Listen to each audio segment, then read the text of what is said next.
Hello folks, well, let's get back to some more normal sets. We've got a rather well worn and resprayed at some time shiny when it shouldn't be with the wrong screws York JCB861. So this should be capable of good results. Cybernet 134 set.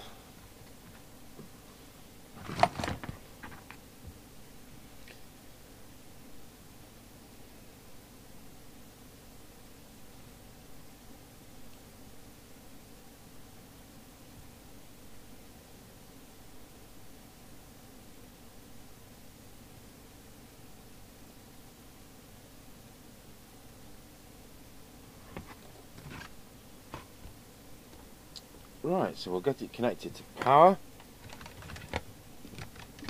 Still got my thunder pole lead, that needs to go back into stock having borrowed it.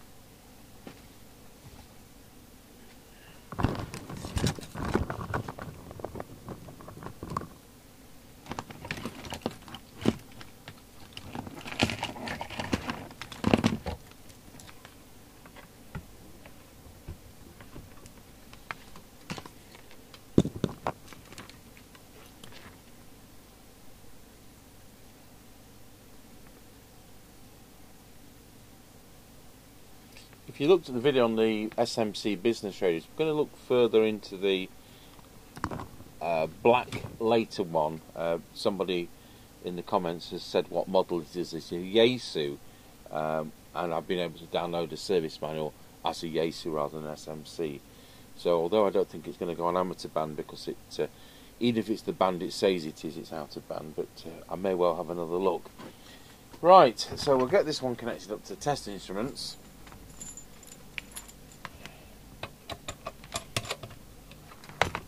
And we'll use our standard Cybernet mic.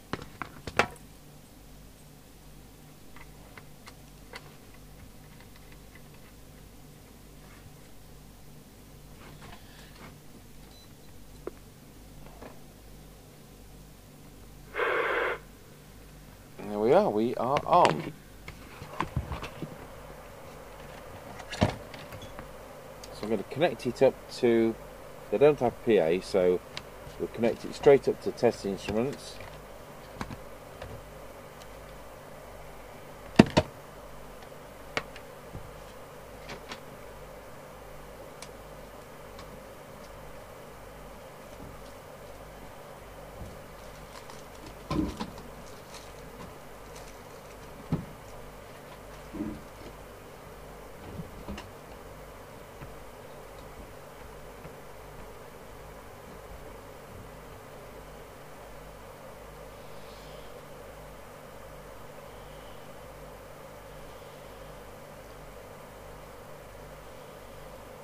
And see what it does. So I'll put picture in picture on. There we go, and we're going to transmit on the 3 watt scale, and we are on channel 20, and it is doing 4.1 watts. Now we've got some sets I've got in stock have been serviced by another professional, which we bought in. You just never know which ones are which, because I don't differentiate which ones we've bought, which ones have come as gifts, and which we've bought off another dealer. So we've changed.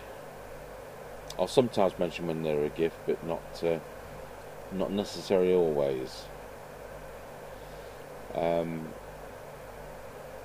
watt. Go to channel 1. Key up, 4.1 watt, go to channel 40, key up, 3.95 watts, go to low power, go to channel 20 of course, low power. Thank goodness it's on the front on these sets, and it's doing 410 milliwatts, which is excellent, and the transmit current on full power is 1.09 amps, which is nice and efficient. Just do a deviation check. Just have to tune the meter because we're on CPT last night. Wow, This is 2.5. We're going to be checking the VCO. I'll put the frequency counter up, but the test instrument's not been on half an hour yet.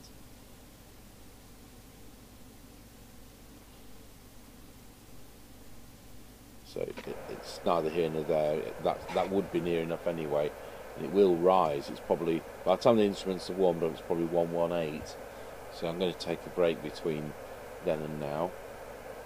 So we'll set it, the signal generator 2779104. So absolutely fair.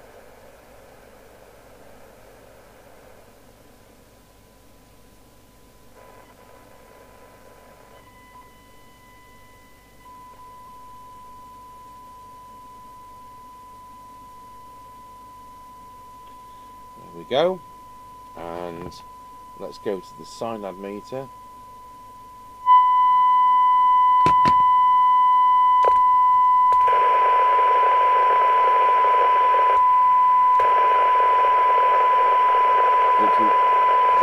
We're still not plugged in.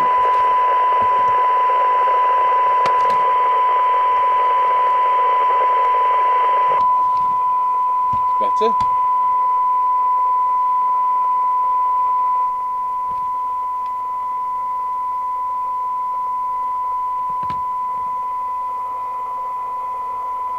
So for 12 dB, we've got, oh, we need to change scales.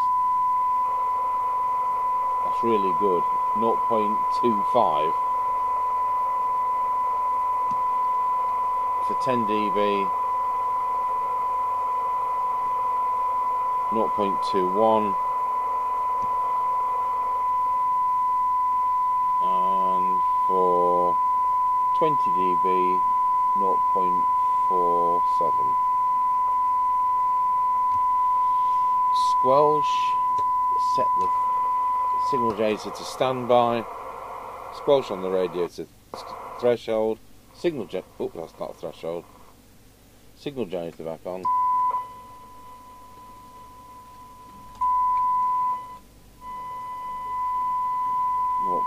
.5,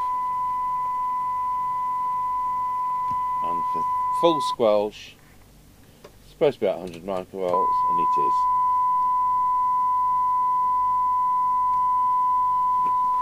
S-meter is correct.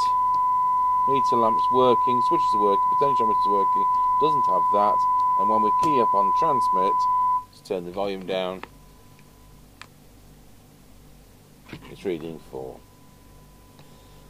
So this could well be a set we bought service from another dealer, but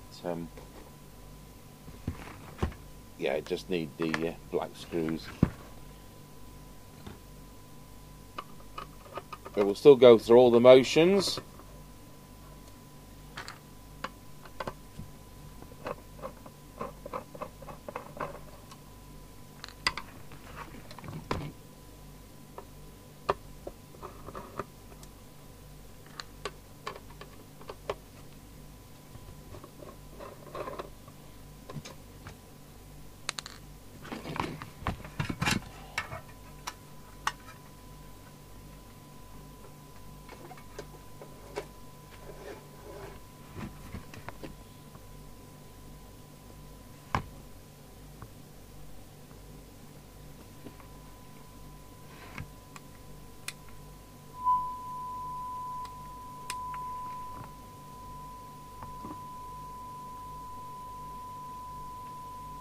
That's the capacitor, so a bit of a modification, but it's fine. That's for the tone control and it works. So I can't see any daftness. It's previously had some daftness which has been restored from.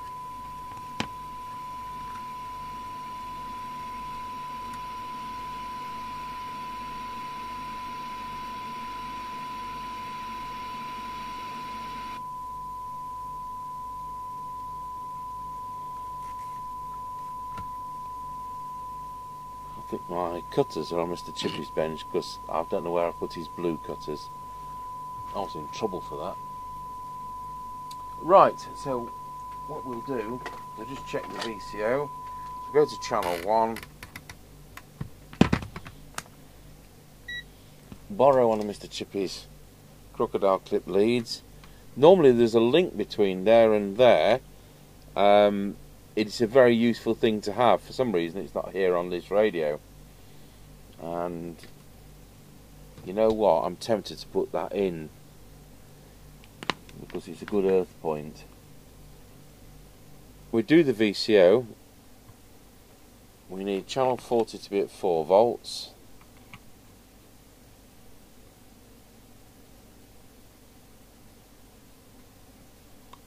And in receive,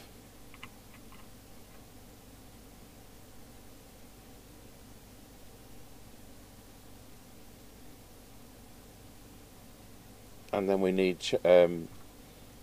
in transmit, it is 4, no it isn't, it's 2.7.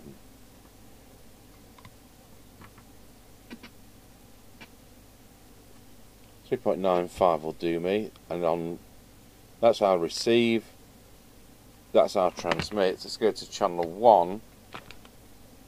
In transmit it's supposed to be between 1.8 and 2.3 or something like that, and receive the same, so that's now set. It is something to check. You can end up with channels dropping off.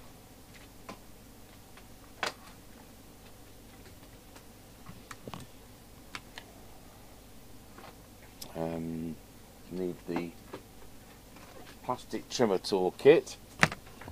Just do the transmitter. I've had the cyanide meter showing, but it doesn't matter, I shouldn't have had anything showing. Go back to the main meter. So we'll go for centre of, on these three we're going to go for centre of peak on channel 20.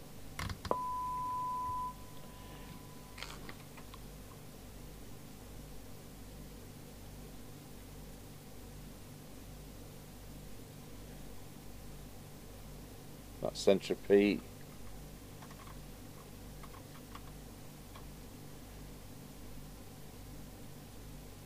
That's centre of peak. That's centre of peak. Blue trimming tool. We want that to be absolute peak.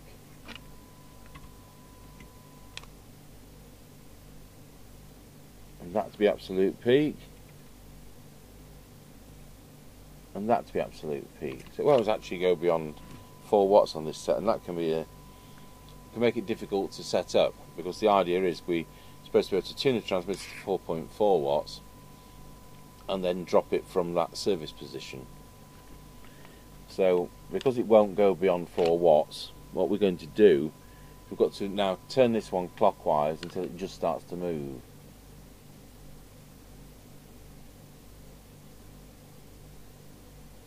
Which is there, and this one anti-clockwise, so it just starts to move, which is there.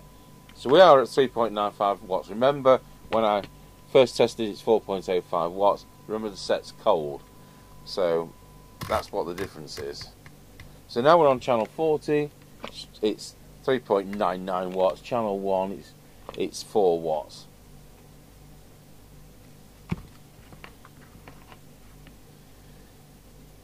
So I got that right way around. Yeah. So it's 4 watts, 3.98, 3.98. Now let's call that 3.95. So it's all within 0.1.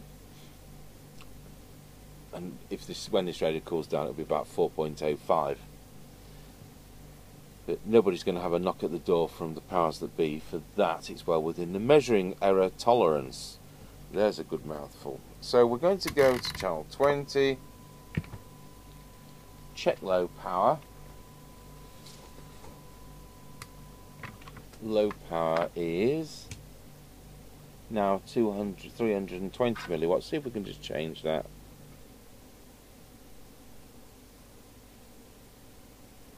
.400 milliwatts, and then we'll go back to seeing what the power consumption is. It's 1.015. It was 1.09 before. It's all about where it should be. 1.015 amp and 400 milliwatt. So although that changes because I've retuned the transmitter, we'll just check deviation on the test set behind me, then I'll do that break that I'm in the middle of something else.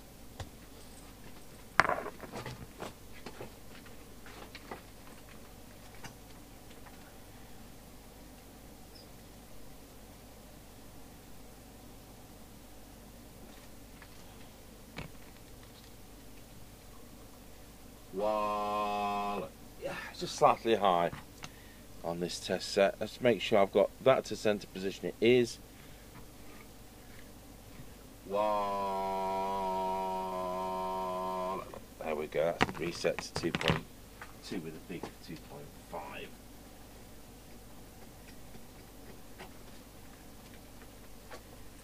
Just go back to this test set and see what it makes of it. As I say, can sometimes light needs capacitors changing in the deviation meter, although the AM metering for modulation is fine. Wow, it's really spot on today. I'll be back in half an hour.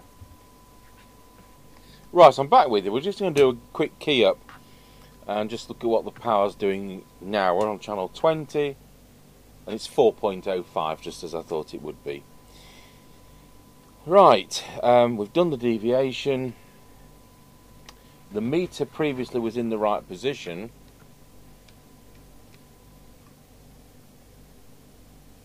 Just going to drop that a fraction. It's just showing out a little bit higher than true.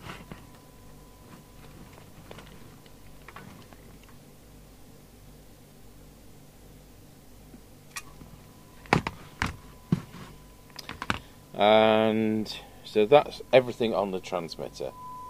So moving to the receiver, let's put the radio on frequency next. And that's one of the reasons I took a break. That button should bring us to the frequency counter. Hey.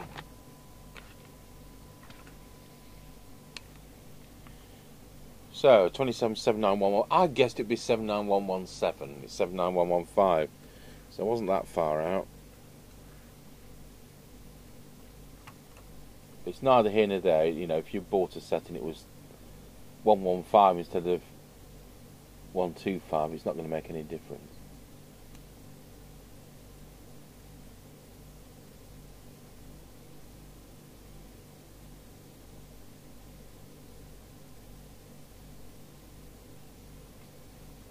There we go.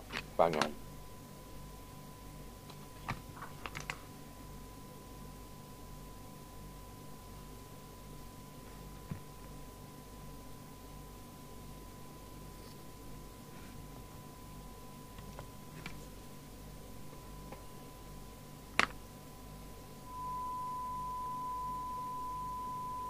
We were doing business radios, you know, they're just saying there can be a disappointment to purchase. And one of our viewers has kindly sent us another one, the same person actually. He sent us a Pi Westminster, which is 1967 to 1979 kind of era. So you're looking at early 70s, it's likelihood. It's a W15AM, and it's on VHF low band. So in actual fact, if you're going to have something vintage like that, it is the best one to have when it's on low band, because you can use it on 4 meters amateur. This is an AM set. Now I've got a 4 meter AM base station, a proper Pi base station. It shows on the videos. It's what the Midland 76900 is sat on top of, that says Pi in that blue cabinet. And I've had that, what, 4 years? I've not had a contact on it yet because nobody's on AM. So you never know. We may be able to do. But we may, theoretically, we could do a video where we tune up the Westminster onto onto 4-metre amateur. We've got crystals in another set, so it may be possible to borrow crystals from another set, because I'm not paying £35 each for crystals just for a little demonstration that we're not going to get any contacts on. So, you know, just do stay away from these things unless you want to build up a collection of vintage stuff. Or we could tune it up on the frequency it's on. It's probably off a taxi outfit, and just see it on the test instruments. But so thank you for that. But I don't recommend people spending their money on those kind of things. Right, back to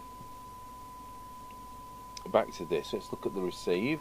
We're going to start by doing the detector. We've got 100 microvolts on the signal generator. We're going to look at the oscilloscope, and there it is. So enough volume for a sensible trace.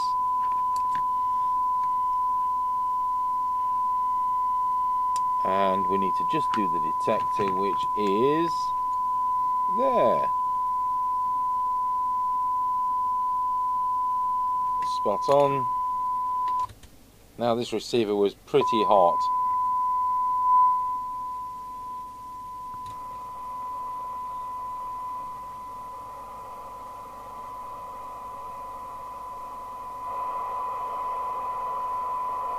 Let's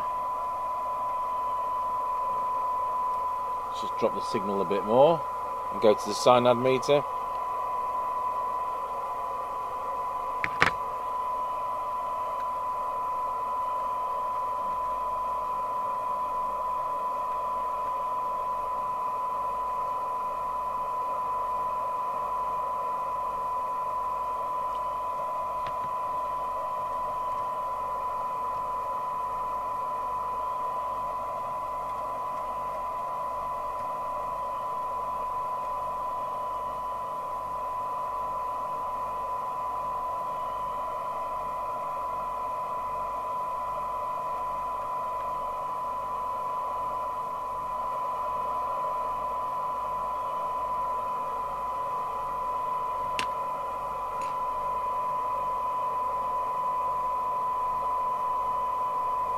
Put a bit of a bigger signal on for that one.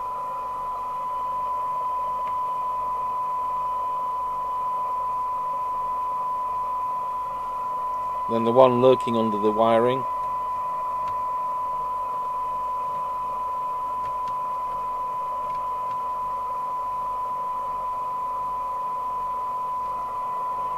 There we go.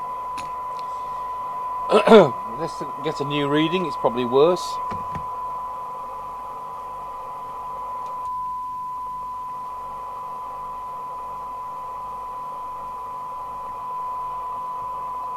.25. Well, that one's the same. If we were splitting hairs, we could say 0.24.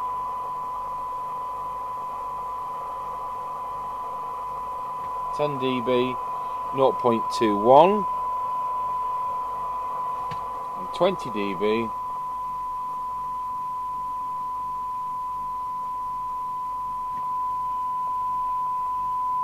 0.55, so on the face of it that does look worse, but I can twiddle this and it's still 20, and I've got 0.5, 0.51, you know, so that's the one's more the detector. Right, squelch. It may have changed.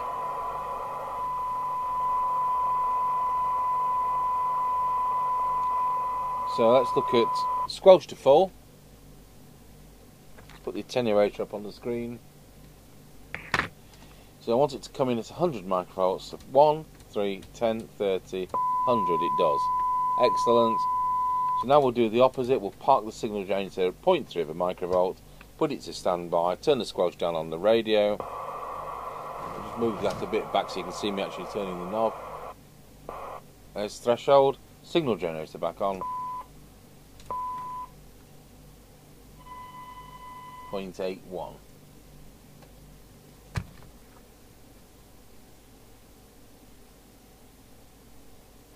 Now we'll just check we've got 100 microvolts on the meter with 100 microvolts. There's 100 microvolts. It's absolutely bang on the S9. But if it wasn't, it's the preset there. So I think this has come from the trade. And, you know, I'm just fiddling around the edges. But I have to check, because if we sell this in the future, it's got to be right. Now, I wanted cutters. I'm not going to put that link in. I would have done had I got the cutters on the bench. Have we got anything we can cut it with without having to go to another building?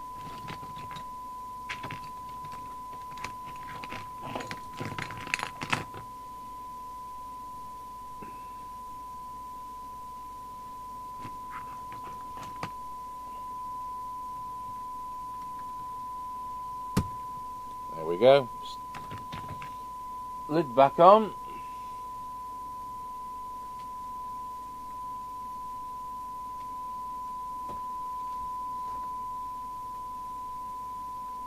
Now, I was saying I was doing a cassette recorder, and today the belts have arrived.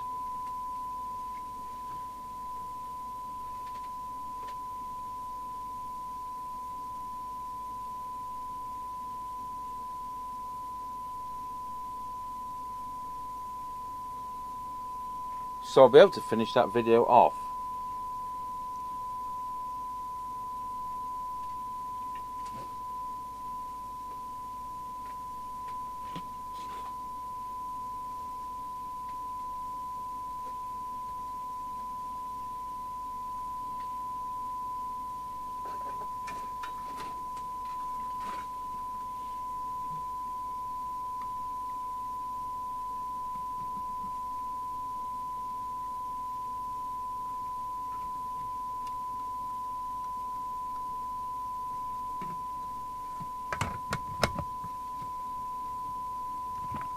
And then put the speaker on the lid on the right way.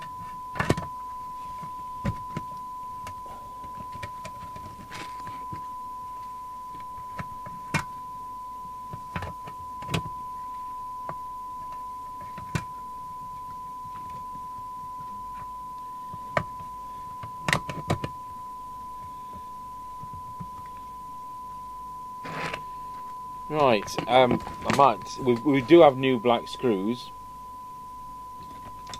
So, if we've got some on the bench, there's usually some.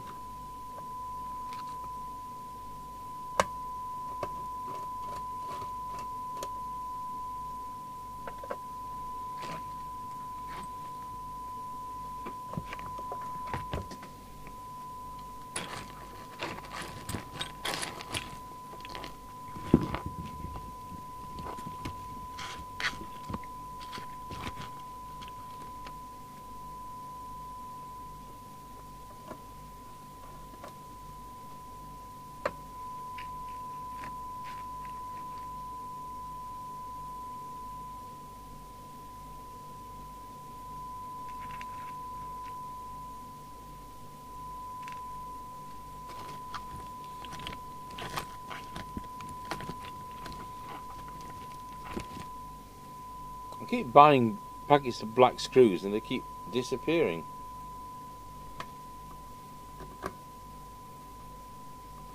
That is a self-tapper.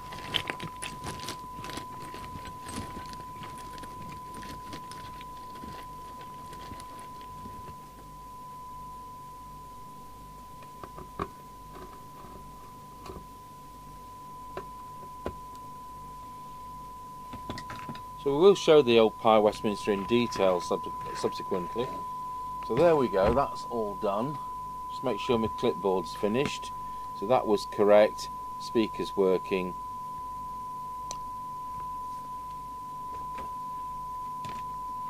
Right, we'll turn the test equipment off.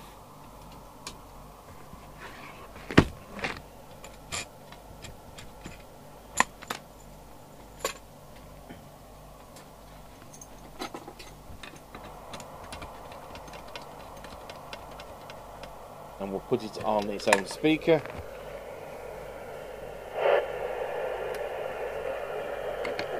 19 Roger.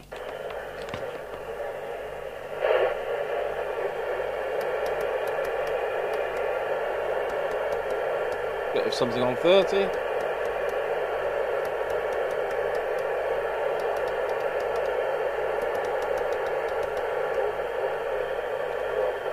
We've got one of those pound shops in town, and they've got an aerosol paint spray which is exactly the right colour for these bezels and knobs, and these knobs could do with an overspray because of the wear. You can see how many years of use this radio has successfully had before being purchased by my supplier, and then, you know, what wonderful sets. I did one of these for somebody. It really well worked really well, like this one does, and he sold it the next week. I saw it on eBay. I thought, well, this receive on this is as good as you're ever going to get. 0.21 microvolts, as good as you're going to ever get. Absolutely, to me, that's bizarre. Why would you do it? Anyway, there we go. So, thank you for watching. York JCB861 from 1981, working splendidly.